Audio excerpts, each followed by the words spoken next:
Polícia Trânsito apresenta um caso membro polícia na Besoque M Ponte 3 Comoro, para Ministério Público.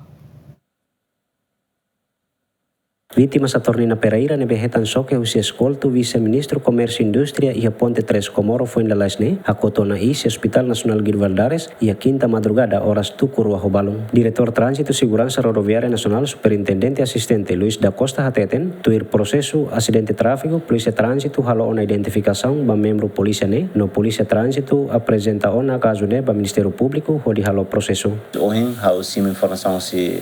parte de trânsito dili katak emane matena mabe sira atu halo insamos bairro Ministério Público e a possibilidade se retan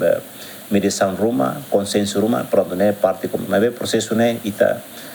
normalmente ita registro depois ita halo processo bairro tuir a canal legal tigação lá na fatin lá ba membros né depois nascera e a informação katak nia carta condução katak lakon la nia iha de declaração depois hoje how informa vai a secção trânsito se confirma a parte de NTT e los katak nia carta condução duni nia carta condução e carta condução ser sen bahau Mateisin Saturnina Pereira, família Lori Filaona Bauma, o de halo cerimônia fúnebre, vítima Celina da Silva na fatin halo hela tratamento e Hospital Nacional Guido Valdares, no Zé Godinho Filaona Bauma, João Carlos GMN.